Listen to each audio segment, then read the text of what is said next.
So, about Maddie Healy, Rina Sawayama, who you might have seen in John Wick 4, she was also on the soundtrack for John Wick 4, has called out Maddie Healy in public at the Glastonbury Festival. And let's just play the video and react to it in real time. This is a song that she's performing about microaggressions. Wow. Yeah, that sounds so impactful. That Queen. sounds great. Side of these microaggressions. So tonight, this goes out to a white man that watches ghetto gathers and mocks Asian people on a podcast.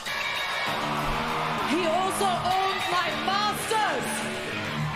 I've had it now. It's all a performance.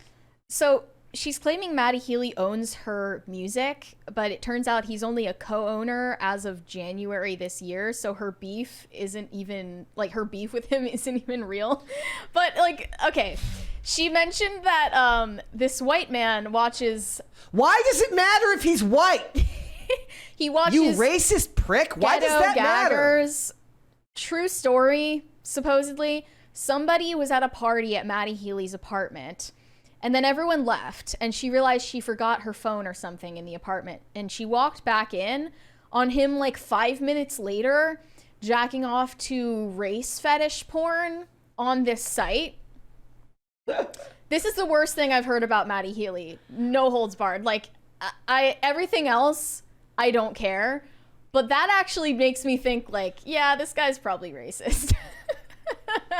Like, that's She's no weird. bet. Like, what does him being white have anything to do with the complaint she lodged in that post? It makes or in that it video opportunistic because she's not. I mean, this is a genuinely talented musician that like could rely on her own talent. Yeah, but there's microaggressions to tackle, Mary. But it's more. It grabs more attention to talk about microaggressions and racism. Another one said, literally no one cares about this Rina Sawayama fake made-up woke Asian gender pop star for Zoomers. You don't have to pretend this is a real thing that needs to be acknowledged. No one knows who this is. Dude, like, I'm so sick. Like, honestly, I don't care about the rest of it. I care about the fact that she felt the need to classify him. Like, first of all, it's insulting that you want to just leave it hang out there because there's a bunch of people you could be implicating, which is bullshit. But then throwing in what he looks like, we are marching slowly every day to worse and worse race relations because it's deemed okay and acceptable to make this type of classification about somebody when it has nothing to do with your complaint about him. If you want to complain about him owning your masters, fine. That's fine. That's a legitimate complaint if it is in fact real, which we then found out later that it isn't. What he looks like on the outside, his skin color, bears nothing to do with this, you racist, race-baiting prick. Yeah. God. Yeah. Another one said, Rina Sawayama has always used this marketing tactic instead of pushing her musicality. She constantly leans on insincere identity politics as the crescendo to her work. She's intentionally shifting the truth to rile people up because Bad Album Maddie Healy does not own her album himself. What is this self-victimization? It reminds me...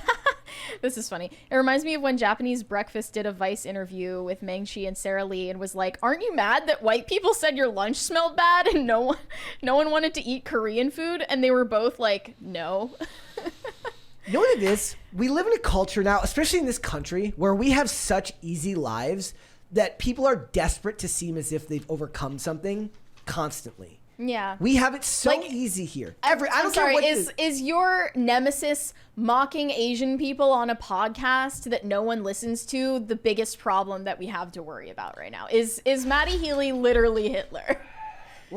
And look, and if I say that, these people would be like, well, it's only easy for you because you're a straight white male. Like me, who destroyed his own life and had to start over from scratch, still has it better than you, the rich, famous celebrity performing in front of a large audience. Kick rocks, you race-baiting piece of crap. I'm so sick of this garbage, and I'm sick of the fact that the media keeps pushing it. And then when everything hits the fan, they're gonna be like, well, we didn't see this coming.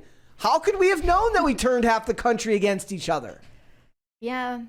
Like, and it's even worse. These are the people who complain about capitalism. Isn't there something even more depressing about race-based capitalism, where you make where you make your money based on calling out other races? You make your money based on people pitying. Yeah, on pity. Thank you, Ian. Thank you. It just shows, like, I feel a lack of self-respect if you want success based on people pitying you rather than admiring you or your work. Another person has sent a $20. Deuce Boogaloo said, that video was so cringe, we need another Oppenheimer boom. YouTube won't let me say the name of the city where it happened. Really? You can't say that in the chat? Like, I'm so sick of it because they throw these terms around so flippantly. Not realizing thankfully, nobody knows who Rina Sawayama is, and no one actually cares. Like, I mean, there was plenty of people in that audience. Those people care. In her audience, they're going to applaud anything she says.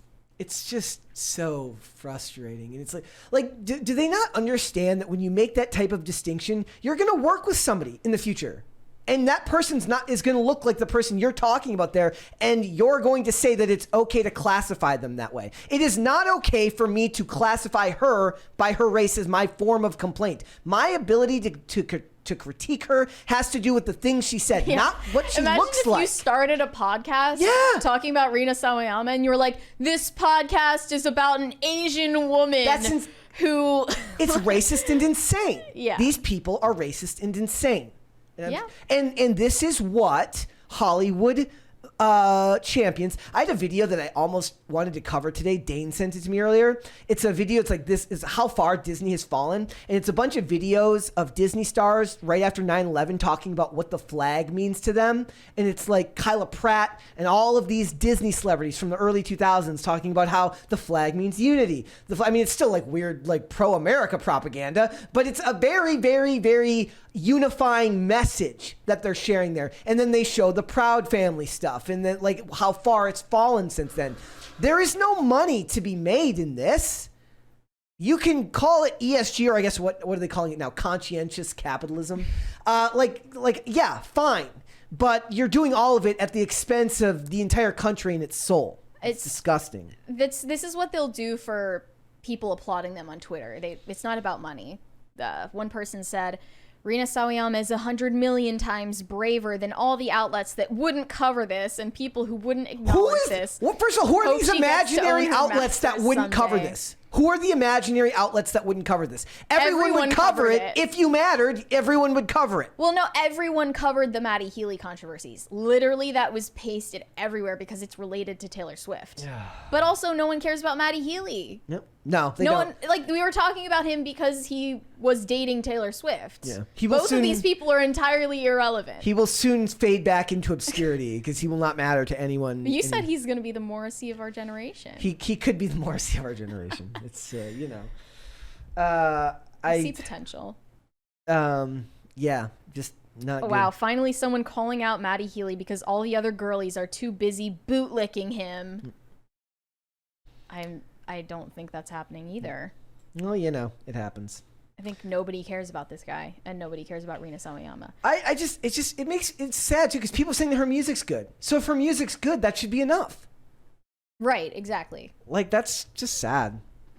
I do like her music, and she also did a good job in John Wick 4, and they were like setting it up for a spin-off based on her. And that's the thing. We'll still go see her movies. And if you like her music, you should listen to her music. But I wish people because we're the bigger people. I wish people would just get away from the classifying other people based on immutable characteristics that has nothing to do with your complaint because it's not relevant. Well, to her, it has everything to do with her complaint because he is oppressing her from a place of power and privilege. And that's why he owns her music.